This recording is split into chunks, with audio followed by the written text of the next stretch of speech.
성경 말씀 디모데후서 2장 25절 26절입니다. 디모데후서 2장 25절 26절.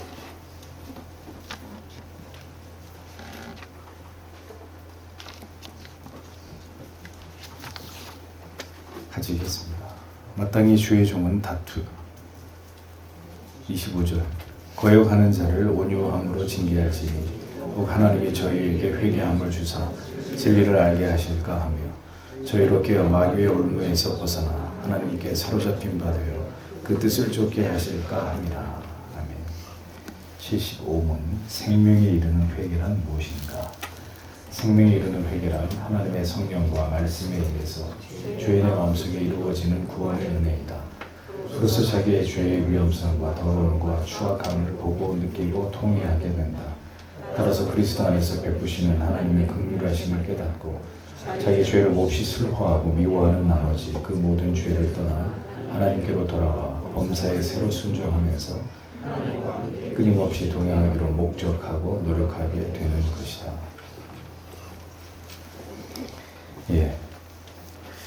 구원과 성화를 이루어가는 성도의 삶 속에서 나타나는 뚜렷한 지표 가운데 하나는 생명에 이르는 회개입니다. 칭의와 양자됨은 모두 부르심을 받아 거듭난 자 안에서 진실로 참회함을 통해서 이루어지는 것입니다. 회개를 통해서 하나님께서는 우리들에게 칭의와 양자됨의 은총과 특권을 부여하시는 것이죠. 구원받은 성도에게 있어 중요한 의무이고 새 생명의 은혜를 지속시켜 나아감에 있어서 가장 중요한 요소 가운데 하나가 바로 회개라는 것입니다. 회개. 자, 그런데 대유리문답은 그냥 회개라고 하지 않고 생명에 이르는 회개라고 표현했습니다. 그 이유가 무엇 때문일까요?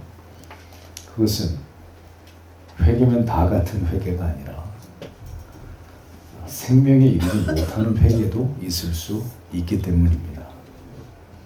회개면 다 하나님이 받으시는 회개, 합당한 회개가 아니라 그렇지 않은 회개도 있다. 형식적이고 습관적인 회개. 진정한 회개가 아닌 회개는 영원한 생명과 이어져 있는 회개가 아니라는 것입니다. 자, 그래서 그 대표적인 인물로 가룟 유다를 보십시오. 그는 예수를 팔아넘긴 다음에 그의 정죄의 대응을 보고 뉘우쳐 스스로 목을 맸다고 그렇게 성경이 기록을 하고 있습니다. 가룟 유다가 어떻게 했다고요? 뉘우쳤다고 했습니다. 자기의 스승인 예수 그리스도를 은 30에 팔아넘긴 것에 대해서 그의 양심이 그를 고발하고 분명히 뉘우쳤다고 했습니다. 그런데 그 가룟 유다의 뉘우침은 진정한 회개였을까요? 아닙니다. 그 이유는요. 그가 스스로 목숨을 끊은 것으로 그의 회개가 진정한 회개가 아니라는 게 증명이 된 거죠. 스가랴 12장 10절은 내가 다윗의 집과 예루살렘 거민에게 은총과 간구하는 심령을 부어주리니 그들이 그 찌른 바 그를 바라보고 그를 위하여 애통하기를 독자를 위하여 애통하듯 하며 그를 위하여 통곡하기를 장자를 위하여 통곡하듯 하리로다. 이렇게 기록이 되어 있습니다. 스가랴 선지자는 성령께서 은총과 간구하는 심령을 부어주실 때 그로 인해서 이스라엘 백성들이 애통하게 되고 통곡하게 될 것이다. 이렇게 기록하고 있습니다. 자, 이걸 보면 생명에 이르는 회개는 죄인의 마음속에서 저절로 일어나는 게 아니라는 거죠. 또 자기가 의지를 가지고 내가 회개해야지 한다고 해서 생명에 이르는 회개를 할 수 있는 것도 아니라는 것입니다. 간절히 회개할 심령을 성령께서 우리에게 부어주실 때 우리는 생명에 이르는 회개의 자리로 나아갈 수 있다는 것입니다. 자, 이걸 보면 여러분 실컷 세상에서 죄를 지으며 살다가 나는 죽기 직전에 회개할 거요. 나는 죽기 직전에 회개하고 천국 갈 거요. 라는 어린아이 같은 생각이 얼마나 어리석은지를 다시 설명할 필요가 없는 것이죠. 자기가 회개할 수 있다고 생각하는 거잖아요. 내가 언제든 마음만 먹으면 난 회개할 수 있어 라고 생각하지만 성경은 그렇게 말씀하고 있지 않다는 거죠. 회개할 마음에 깊은 찔림을 성령께서 그 택하신 백성의 영혼 가운데 부어주시는데 여기서 이제 중요한 것은 특별히 그 성령이 하나님의 백성들의 영혼에 회개할 마음을 뭘 통해서 부어주시느냐? 하나님의 말씀을 통해서 역사하신다는 거죠. 하나님의 말씀을 듣거나 보게 될 때 성령의 강력하신 역사를 통해서 깊은 찔림을 얻게도 하시고 죄로 인해 슬퍼하고 애통하는 마음을 주셔서 간절히 진실된 회개 기도를 하도록 성령이 역사를 하신다. 그래서 여러분들이 분명히 이 생명에 이르는 회개를 생각할 때 기억하셔야 될 것은 말씀의 역사 없이 성령의 역사만으로 회개할 수 없고 성령의 역사 없이 말씀의 선포만으로 회개할 수도 없다는 것입니다. 하나님의 말씀과 성령의 역사하심을 통해서 진정한 회개가 일어나게 되는 것입니다.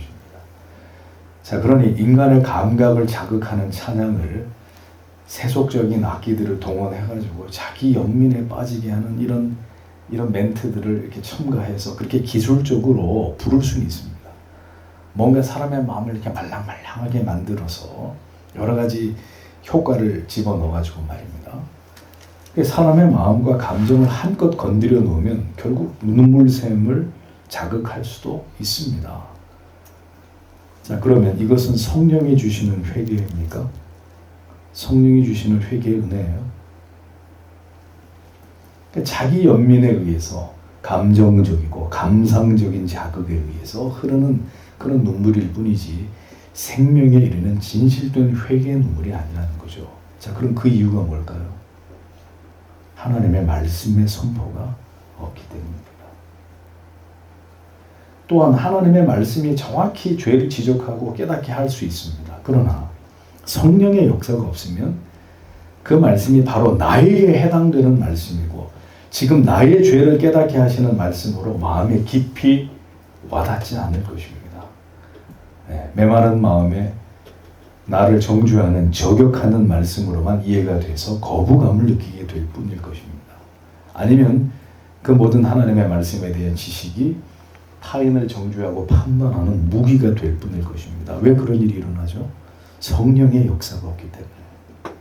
말씀을 듣고 그 지식이 쌓이기는 하지만 성령이 그 안에서 역사하지 않으면 그렇게 되는 것입니다. 그러니까 하나님의 말씀과 성령의 역사를 통해서만 생명에 이르는 회개가 일어난다. 성령은 언제나 그래서 예수 그리스도의 복음, 하나님의 말씀을 통해서 그 말씀 안에서 역사하십니다. 그 진리가 들리고 깨달아지고 마음에 깊이 각인되도록 역사하신다는 말이죠. 그 말씀을 통해서 영혼의 강력한 공격을 받은 성도가 결국 그 말씀을 들으면서 엎드려지게 되고 통곡하게 되고 회개의 눈물을 쏟게 되는 이런 일들이 일어나는 것입니다. 말씀과 성령의 역사를 통해서. 그래서 여러분들에게 말씀드리는 것이 참된 복음이 하나님의 말씀이 선포되지 않는 곳에서는 진정한 회개가 일어날 리가 없고 감정을 자극하며 눈물을 흘리게 하는 인위적인 감동으로 진정한 회개는 절대로 이루어질 리가 만무하다는 것입니다. 그러니까 그런 가벼운 회개로는 얼굴에 번진 눈물 자국이 채 마르기도 전에 다시 죄를 향해서 달려갈 수밖에 없다라는 겁니다. 그런 형식적이고 가벼운 회개로. 그냥 나도 모르게 찬송을 부르는데 눈물이 줄줄 흘러내리는 정도의 감상 가지고 그것이 생명에 이르는 회개다 착각하지 마시라 이거죠. 이렇게 성령이 하나님의 말씀을 통해서 우리가 죄인임을 깊이 자각하게 하고 강력한 회개를 통해서 나의 영혼을 불쌍히 여겨주시기를 간구하게 될 때 이 모든 성령의 역사를 통해서 마침내 죄인의 마음속에서 구원의 은혜가 부어지게 되는 것이라는 거죠. 생명이 이르는 강력한 회개가 성령을 통해서 일어나게 될 때 우리의 심령이 어떤 변화가 일어나느냐 대의문답이 이것을 이어서 설명을 합니다. 그로써 자기의 죄의 위험성과 더러움과 추악함을 보고 느끼고 그 다음에 통회하게 된다. 자기 죄의 위험성과 더러움과 추악함을 보고 느끼고 통회하게 된다. 여러분, 우리는 좀처럼 우리 자신을 올바로 직관하기가 어렵습니다. 그것은 우리의 타락하고 부패한 마음과 무능 때문에 그렇습니다. 모든 인간은 그래서 자기 자신을 올바로 직관하지 못하고 비교적 자기 자신에 대해서 굉장히 후한 점수를 줍니다. 자기에 대해서는 굉장히 후한 점수를 주고 타인에 대해서 매우 가혹하게 점수를 주게 되어 있습니다. 거듭나기 전에 우리는 우리 자신에 대해서 대단한 자부심을 가지고 살아갔습니다. 예수를 믿고 회심을 했어도 하나님의 말씀을 따라서 경건을 훈련하면서 언제나 그 진리의 거울 앞에 자기를 비추어 보는 일을 게을리하게 되면 회심을 했어도 또다시 자기 자랑과 자기 자신의 죄에 대해서 매우 관대한 굳은 마음을 가질 수밖에 없는 것이 우리들의 한계입니다. 그러므로 언제나 우리가 하나님의 말씀을 듣고 보고 묵상하는 가운데 성령께서 깊이 우리의 마음에 찔림을 주실 때 우리는 언제나 겸손하게 되고 우리의 죄악된 실체를 대면하고 그리고 객관화하면서 오직 은혜가 필요한 존재로서의 자기 자신을 그렇게 인식할 수밖에 없게 되는 것입니다. 말씀을 통해서 성령이 우리 영혼 가운데 언제나 역사하실 때 우리는 늘 죄의 위험성, 죄가 얼마나 위험한 것인가. 칼이 무서운 줄을 모르니까 아이들이 칼을 들고 함부로 장난을 치는데 그 칼에 깊이 한번 손을 베어보면 얼마나 위험한지를 안단 말이죠. 그리고 함부로 칼을 만지려고 하지 않게 되듯이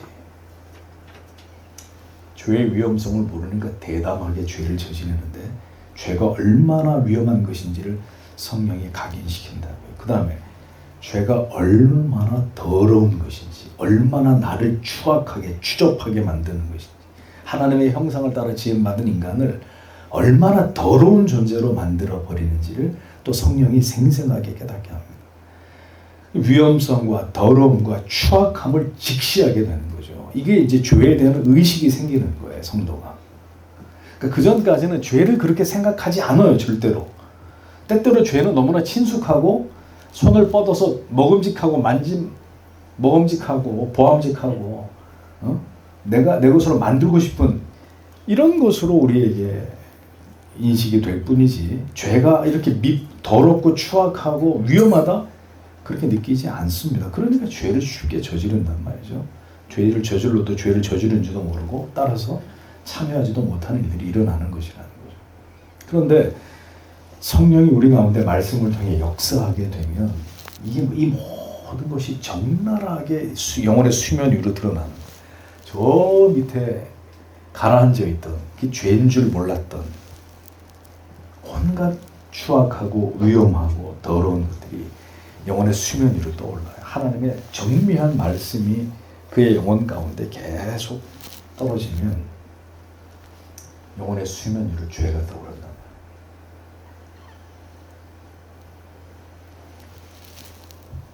그럼 어떻게 돼요?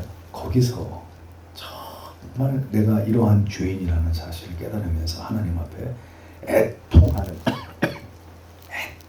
마음을 갖게 되는 거예요. 그런 크리스찬이라야 경건의 정서가 만들어집니다.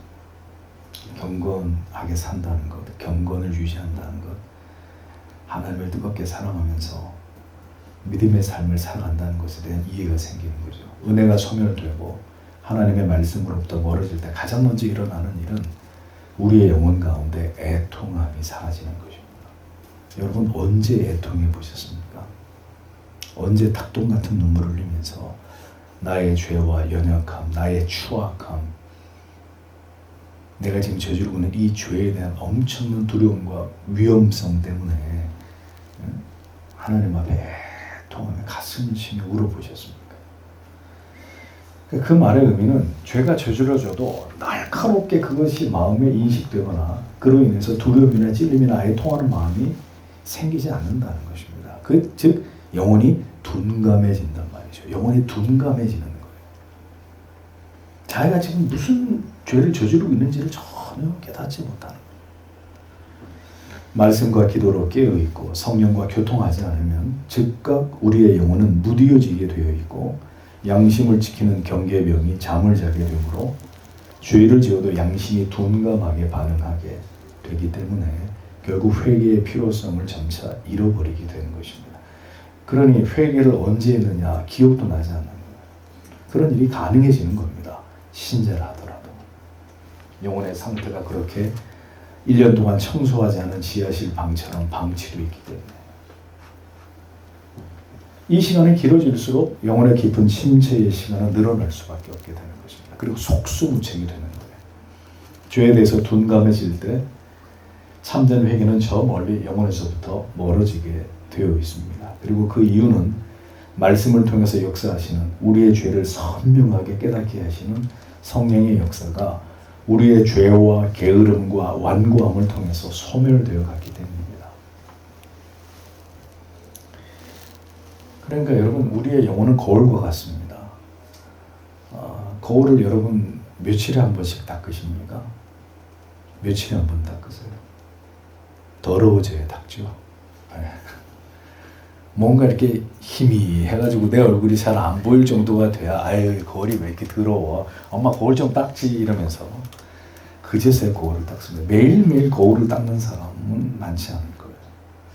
안 닦으니까 점점 희미해져 보입니다. 또 그 희미해지는 게 좋습니다. 때로는 눈곱도 안 보이고 얼굴에 대충 뭐가 묻은 것도 안 보여서 그냥 편합니다. 영혼의 상태가 그렇게 되면 어떻게 되느냐. 영적인 깊은 잠을 자게 되는 거죠. 그리고 교회는 나옵니다. 한 10분, 20분, 30분 늦게 나와가지고 뒷자리에 앉습니다. 말씀이 귀에 들어오나요? 그 말씀을 듣고 뜨거운 기도가 나오던가요? 하나님 앞에 어떻게 살아야 되겠다는 결연한 비장한 마음의 각오를 가지고 예배당 문을 열고 집으로 돌아가시는 그런 일들이 일어나던가요? 그러니까 스스로를 기만하는 것입니다. 스스로. 그렇게 형식적인 신앙생활을 하면서 자기 자신을 기만하면서 이렇게 하나님을 믿는다고 생각하고 살아가는 것이죠. 그러니 생명에 이르는 회개라고 하는 것은 그의 사전에 없는 겁니다. 죄의 위험성, 지옥에 대한 두려움만으로 우리의 구원이 확고해질 수 있느냐? 하나님의 형벌에 대한 두려움이 사람들을 회개의 자리로 그리스도 앞으로 이끌 수 있습니다. 그러나 그 형벌에 대한 두려움만으로 계속해서 구원의 확신을 가지고 믿음 생활을 이어갈 수 없습니다. 때로는 어떤 영혼을 깨우기 위해서 하나님이 이 지옥에 대한 설교를 통해서 화들짝 놀라게 해가지고 그 지옥에 대한 두려움으로 때로는 하나님이 정신을 차리게 하실 때도 있습니다. 회개의 자리로 이끄실 때도 있습니다. 그런데 그러한 충격요법 가지고 어쩌다 한 번씩 이렇게 꽝꽝 이렇게 오늘도 이렇게 쳐가지고 깜짝 놀라신 분들 계시죠? 그런 충격요법을 한 번씩 깜짝 놀라는 것으로 구원의 확신을 가지고 믿음 생활을 지속할 수 있느냐. 잠깐 깨어나는 것은 가능해서 지옥에 대한 생생한 설교를 하면 그 막 지옥에 떨어질까봐 그 지옥의 불못에 떨어질 것에 대한 현실적인 두려움 때문에 내가 정신 차리고 예수를 잘 믿어야지. 잠시 그렇게 생각의 전환이 이루어질 수는 있어도 그것이 구원의 확신으로 지속되느냐 그건 아니란 말입니다. 지옥에 대한 두려움만으로 그리스도인이 될 수는 없습니다. 우리는 죄가 가져온 고난과 비참함뿐만 아니라 우리의 죄까지도 슬퍼해야 합니다. 매일 넘어지고 쓰러지는 자신에 대한 깊은 절망이 필요하고 이를 통해서 예수 그리스도의 십자가만이 유일한 소망이라는 것을 날마다 자각하면서 그것을 자각하는 것만큼이나 죄에 대해서 민감해지고 죄로부터 멀어지기 위해 부단히 거룩하고 경건한 삶의 노력을 기울여야 되는 것입니다. 왜 많은 그리스도인들이 그렇게 교회는 다니는데도 경건하지 못한 이유가 뭘까요? 개혁교회를 지향하는데도 회심과 성화를 강조하지 않으니까 아주 자유분방한 교회들이 많이 있어요. 아주 자유분방한.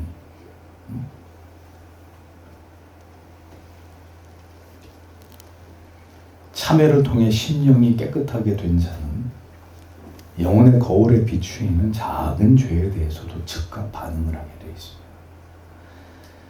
여러분, 자동차를 새로 사게 되면 작은 기스만 나도 가서 페인트칠 다시 합니다. 도색 다시 합니다. 비싼 돈 들여가지고. 아니면 페인트를 사가지고 기스를 기어이 지우고자 할 겁니다. 그런데 말씀드리죠. 오래 차를 타다 보면 점점 기스가 많아지고 범퍼가 찌그러지고 여기저기 스크래치가 납니다. 그러면 어떻게 해요? 이제 그때부터 이제 시체말로 똥차가 되는 겁니다. 이제는 뭐 기스가 나고 우그러져도 가서 필 생각도 안 하고 도색도 안 합니다. 내버려두니까 그때부터 급격히 이제 차가 망가지기 시작하는, 상태가 아주 나빠지기 시작하는 거예요.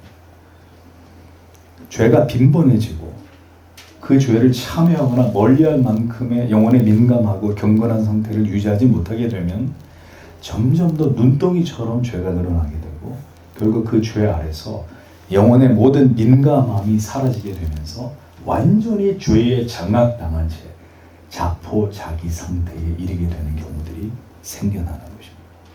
이것이 바로 영적인 침체의 상태라는 거죠. 깊이 가라앉아 있는 것.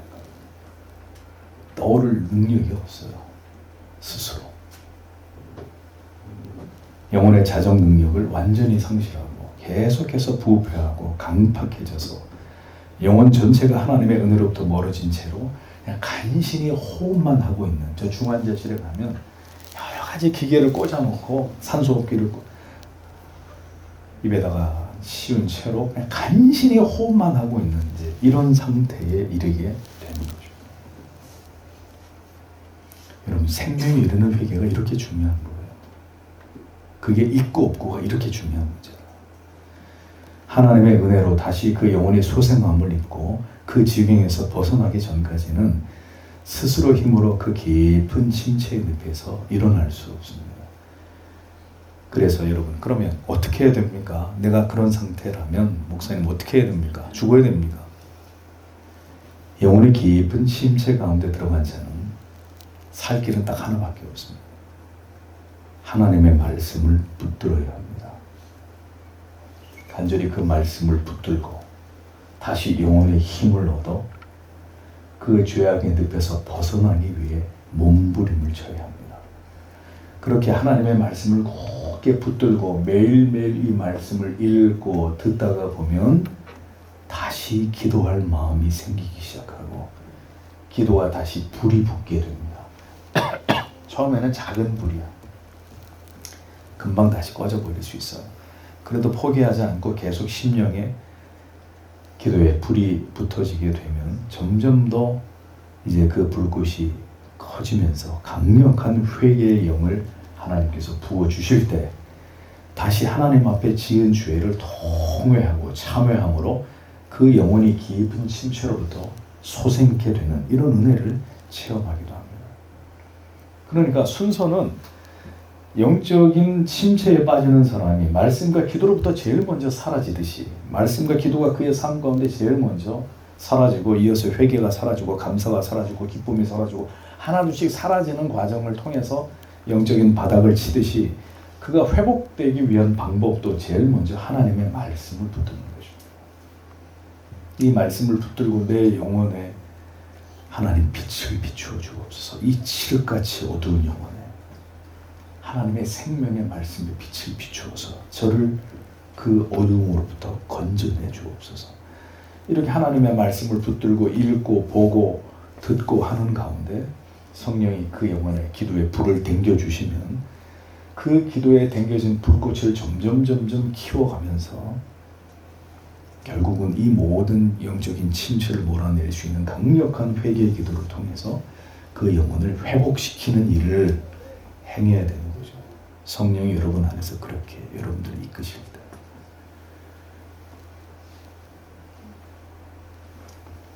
성도는 언제나 죄에 대해서 둔감해지는 것을 경계해야 합니다. 언제나 죄에 대해서 민감한 영심을 가지도록 성령과 친밀해야 되고 그렇게 되기 위해서는 언제나 성경과 기도의 끈을 놓지 말아야 합니다. 성령을 통해서 말씀을 통해서 죄를 정확히 정밀하게 깨닫게 될수록 우리에게 어떤 변화가 일어나겠습니까? 대유리문답이 이어서 이렇게 설명합니다. 따라서 그리스도 안에서 베푸시는 하나님의 긍휼하심을 깨닫고 자기 죄를 몹시 슬퍼하고 미워하는 나머지 그 모든 죄를 떠나 하나님께로 돌아와 범사에 새로 순종하면서 하나님과 함께 끊임없이 동행하기로 목적하고 노력하게 되는 것이다. 이렇게 설명을 하고 있습니다. 죄를 깊이 자각하게 되고 인간의 전적 무능과 부패를 율법 앞에서 절감하게 될수록 선명하게 마음에 떠오르는 소망은 오직 예수 그리스도 안에만 참된 긍휼과 자비가 용서가 있다는 사실을 깨닫게 되는 것입니다. 오직 십자가만이 나의 피할 길이라는 사실을 발견하게 되는 것입니다. 구원의 확신과 소망이 없으며 여전히 내 자신과 세상을 사랑하는 자들에게 강력하게 율법을 설교해서 인간의 죄와 무지와 그 강팍함과 하나님의 두려운 심판을 경고하는 것은 결국 인간을 좌절하게 하고 그 죄에 대해서 두려움을 갖게 만들며 인간이 결코 소망이 없는 존재에 불과하다는 것을 깨닫게 해서 그 다음에 십자가를 붙들게 하기 위함이다. 십자가를. 그 무한하신 하나님의 사랑과 자비를 예수 안에서 발견하고 깨닫게 되므로 예수 그리스도만이 그 죄책에서 나를 건져내실 분으로 알아 죄를 크게 슬퍼하고 미워하는 마음을 갖게 되므로 그 모든 죄로부터 하나님께로 근본적으로 그 마음을 돌이키게 되는 것입니다. 그러니까 은혜를 제대로 받은 사람의 특징은 죄를 정확하게 죄의 정체를 깨달아서 죄를 혐오하는 마음이 생기는 거예요. 그래서 시편의 기자들의 고백을 보십시오. 내가 죄를 미워하고 악인들을 내가 하나님 혐오합니다. 이런 얘기를 하는 거예요. 내가 악한 길과 그 악한 길로 행하는 모든 악인들을 미워합니다. 이런 고백을 합니다. 그래 사람이 미운 게 아니라 그 죄가 미운 거예요. 하나님의 아들을 십자가에 못 박아 죽게 만든 그 죄에 대한 혐오가 생겨야 그 사람이 정말 은혜를 받은 사람입니다.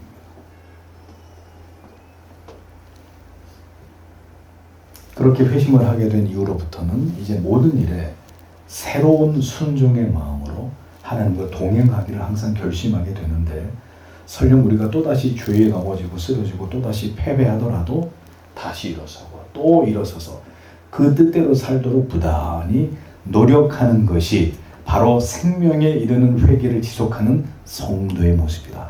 여러분들이 잘 아셔야 될 겁니다. 회심하고 거듭난 그리스도인들은 죄 안 짓습니까? 은혜를 크게 받고 죄에 대한 엄청난 혐오심이 생겼어요. 그래가지고 격렬하게 죄하고 더불어 싸우는데 그게 1년 365일 계속되고 막 5년, 10년, 20년 계속되던가 아니란 말입니다. 그러니 우리는 무수히 많은 이 상승 곡선과 하향 곡선을 그리면서 신앙이 성화되어 가는 것입니다. 그런데 여기서 중요한 건 뭐냐? 그 목적성을 가지고 신자는 끊임없이 일어서서 또 죄를 짓고 넘어지고 쓰러지지만 내가 여기서 이렇게 주저앉아서 있을 수 없다. 나는 그렇게 있을 수 없는 존재다. 하고 다시 하나님의 은혜의 말씀을 통해서 성령이 우리의 마음을 고무시킬 때 다시 일어나서 또 그 방향을 향해서 그 목적을 향해서 한 걸음 한 걸음 계속 앞을 향해 나아간다는 거죠. 응? 또 얼마 지나잖아 미끄러지는 일들이 일어나고 다시 추락하는 일이 일어나겠지만 에이 이거 봐 그러니까 끝이야 이제는 아니야 나는 믿는 게 아니야 나는 신자가 아닌가 봐 난 여기서 이제 그만할래 가 아니라 그 미끄러지고 쓰러진 자리에서 또다시 일어서서 그 뜻대로 살도록 안 되지만 어렵지만 매일매일 십자가를 바라보고 그리스도를 굳게 붙들면서 그 목적을 향해서 나아가고 또 나아가는 거예요. 부단히 노력하는 것이라고 얘기하고 있잖아요. 거듭난 성도는 이렇게 생명에 이르는 회개를 그래서 이어가게 되는 것입니다. 때로는 끊어질 때가 있고 약화될 때가 있어도 아주 소멸되거나 없어지지 않습니다. 등을 돌리고 돌아서서 영원히 안녕 회개 이제 그만 내 인생에서 회개라는 건 없어 이런 일이 일어나지 않는다. 생명에 이르는 회개를 이어간다. 그것을 통해서 영혼의 새롭게 난 길을 더 넓혀가고 더 신속하게 하나님께로 나아갈 길을 모색하게 된다는 것입니다.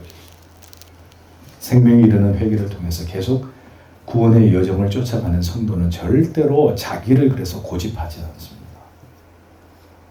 회개는 길을 바꾸는 것입니다. 어떤 길? 내가 고집하던 악한 길, 어리석은 길, 고집스러운 무지의 길에서 하나님이 기뻐하시고 원하시는 길로 선회하는 것입니다. 돌아서는 거예요. 바꾸는 거예요. 그러하게 깨닫게 된 모든 죄에서 돌이켜서 하나님이 기뻐하시는 원하시는 길로 생명에 이르는 회개를 한 사람들은 나아가게 되는 것입니다. 그리고 사람들은 그걸 보는 거예요. 아, 그가 변했구나. 아, 그 사람이 달라졌구나. 이전과 다르구나. 생명에 이르는 회개가 그의 안에 일어났다는 사실을 사람들이 알 수 있는 것입니다. 생명에 이르는 회개를 하는 성도가 계속 죄를 범하고 어리석게도 자신이 고집하는 길을 가고 있다는 것은 그가 진정한 회개를 아직 하지 않았다는 증거입니다. 하나님은 반드시 그를 회개하게 하심으로 그가 가고자 하는 방향을 돌이켜 하나님과 동행하는 길로 행하도록 역사하십니다. 그러한 삶의 뚜렷한 변화들을 만들어가는 자들이 천성을 향해서 오늘도 나아가는 성도들입니다. 그래서 여러분, 우리의 자랑은 우리가 점점 이렇게 망가져가는 거예요. 우리가 점점 깨져가는 거예요. 그리스도인 중에 제일 부끄러운 그리스도인은 똥꼬집을 가진 그리스도인이에요. 절대로 안 바뀐다. 나는 절대로 여기서 돌이킬 마음이 없다. 이렇게 고집불통으로 예수를 믿는 교회를 다니는 가장 가련한 사람이에요. 성숙한 그리스도인은 오늘도 무너지고 내일도 무너지고 이제까지 인생을 살면서 하지 않은 것을 예수 때문에 그 은혜 때문에 할 수 있는 사람들, 그가 성령이 터치하고 있는 영혼이에요. 사람으로서는 죽었다 깨나도 못해. 하나님이 그의 영혼을 움직이시니까, 생명에 이르는 회개의 영을 부어주시니까 이제껏 하지 않았던 말을 하고 행동을 하고 생각을 하고 마음을 먹습니다. 그렇게 그리스도인이 되어가는 것이죠. 성령이 말씀으로 꺾을 수 없는 사람, 아니 돌이키게 하지 않는 사람이라면 여러분, 그가 누구일 확률이 높을까요? 성령도 하나님의 말씀으로, 웬만하면 생명에 이르는 회개를 일어나도록 역사하시는데, 성령이 하나님의 말씀으로도 꺾을 수 없는 사람, 정확히 말하면 꺾지 않는 사람, 돌이키게 하지 않는 사람, 그 사람이 누구일 확률이 높겠냐? 성도는 날마다 돌이키고 또 돌이키면서 눈물을 흘리면서 하나님의 뜻과 말씀에 순종하는 사람들입니다. 그게 회개의 영이 그 영혼을 뚫고 지나갔다는 증거입니다. 그것으로 하나님과 동행하는 것을 삶의 가장 큰 기쁨과 목적으로 삼는 사람들입니다. 생명에 이르는 회개는 그렇게 자기를 부인하면서 온전히 하나님의 뜻에 복종하고자 하는 자들에게 드러나는 감출 수 없는 증거입니다. 이 세상의 그 어떤 가치관이나 자기의 신념보다 더 중요한 것이 하나님의 말씀입니다. 거듭난 자들은 그 말씀을 따라 순종하며 그 길을 걸어가는 자들이고, 그것을 가능케 한 것이 바로 생명에 이르는 회개입니다. 우리의 삶이 부디 생명에 이르는 회개를 통해서 언제나 돌이키고 돌이킴으로 하나님과 같은 방향으로 진행해 나아가는 복된 삶이기를 소망합니다. 주님께서 그렇게 우리를 인도해 주시기를 오늘도 다 함께 기도하기를 원합니다. 기도하겠습니다.